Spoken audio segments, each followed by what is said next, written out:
All right, part two. Welcome back. So we're gonna pick up right where I was leaving off, which would have been Akron and Wyoming.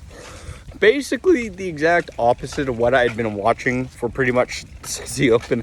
I decided to dive deep and get my ankles and wrists really worked up with Mac and Mac Light, aka Wyoming from the Mountain West Conference, who should be in the Mac. I firmly believe they feel like such a MAC team. And the MAC team, that is Akron. Akron got bullied in the toughest way possible.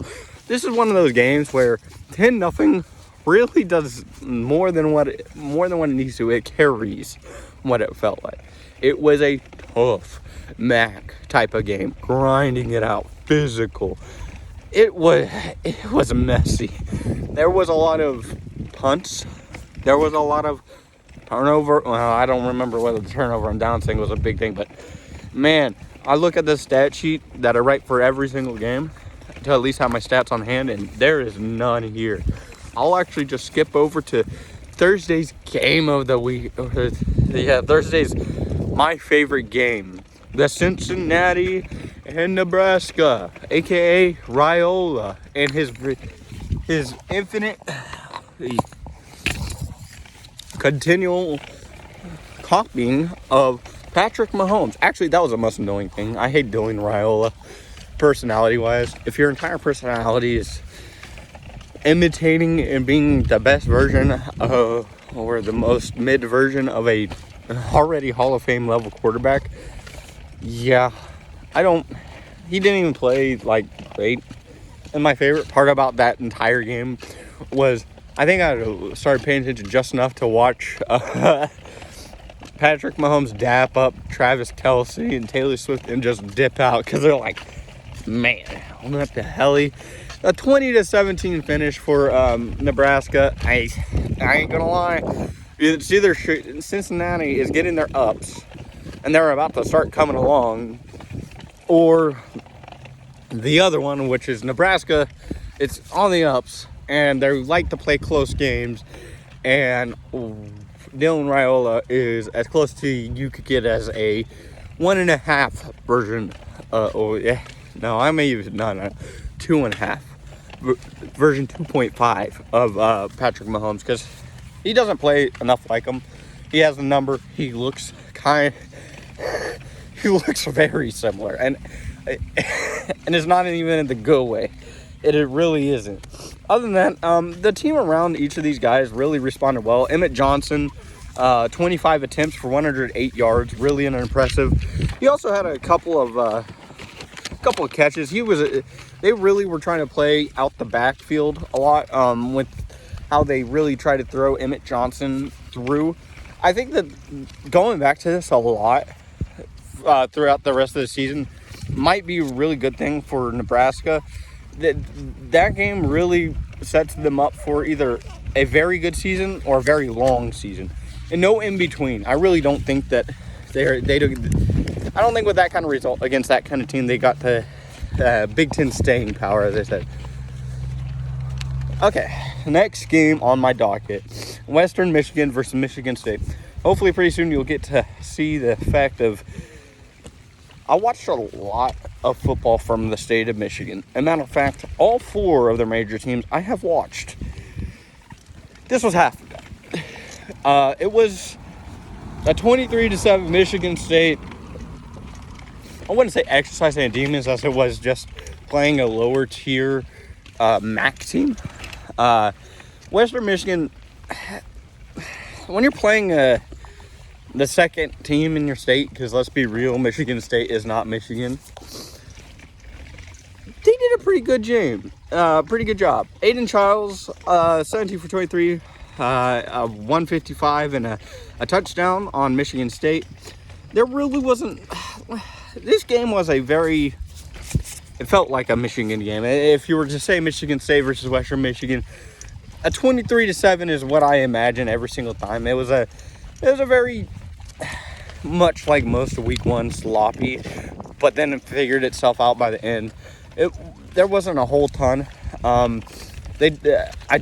Western Michigan And by the time the Backups came, that's the only time they scored. Other than that, there wasn't a whole lot going on.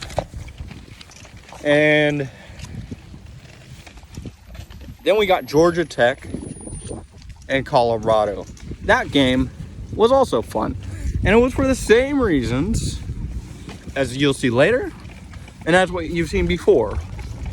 Bad coaching, hyped coaching, and the entire world looking at you. So this game was, man, I love myself in week 1 Georgia Tech. Week 1 Georgia Tech is exciting because they come out with all this energy. Haynes King, I mean, let me be real. Haynes King, the man. This boy, 13 for 21, 43, and a 0 for 1 and a touch, but 19 rushes, 156 yards, and 3 touchdowns.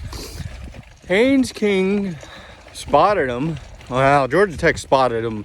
3 turnovers early in the game, and Haynes King said, well, if you give me enough time, I am that guy.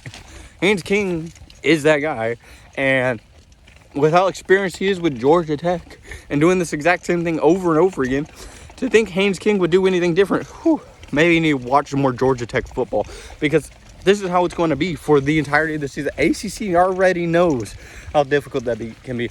On the opposite side, another case of you have so much draftable top-tier talent, and I'll even put Shedeur in there because I'm not 100% convinced that, like everyone said, that Shedeur definitely had talent, and he definitely had the leadership ability to run his dad's offense the way that his dad expected him to.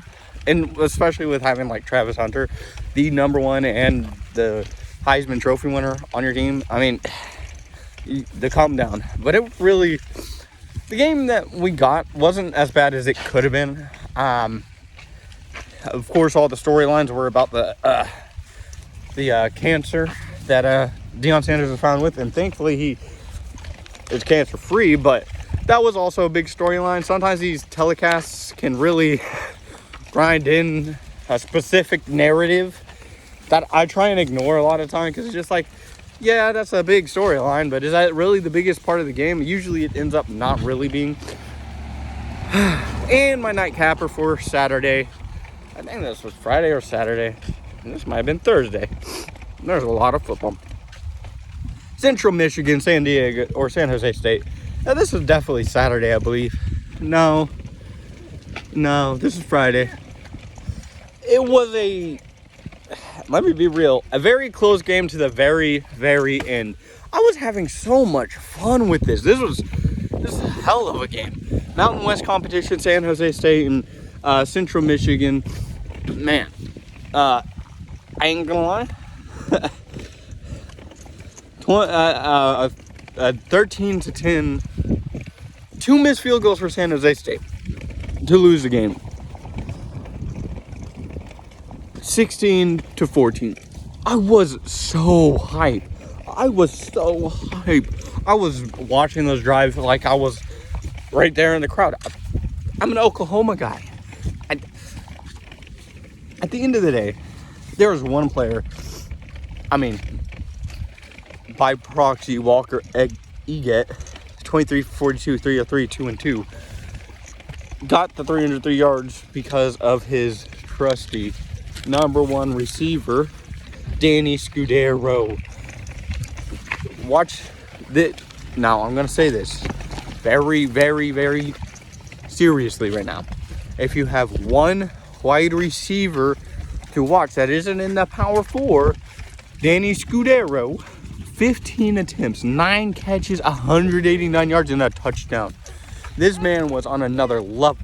Every single time Central Michigan looked up and had the ball yanked up, it was over. And guess who was there? Danny Scudero. I put money on this, that kid is going to be absolutely electric for the next handful of years, minimum. And if not, he's going to transfer somewhere where he's going to make a big impact. And then next day, the actual Saturday, I was not watching Ohio State and Texas because I don't watch depression in live action. And I also don't watch Ultimate Hype Trains. And I was also laughing because Micah Parsons got traded at the same time as 14-7 happened. Mass delusion, I'd say. Arch Manning, mass delusion, I'd say. But maybe it's just me being a Texas hater, or me just not liking the fact that they think that they got this shit unlocked from the get-go.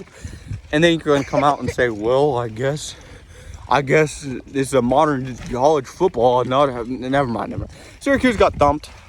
Tennessee was exercising demons quite obviously against an inferior opponent. Joey Aguilar went nutty.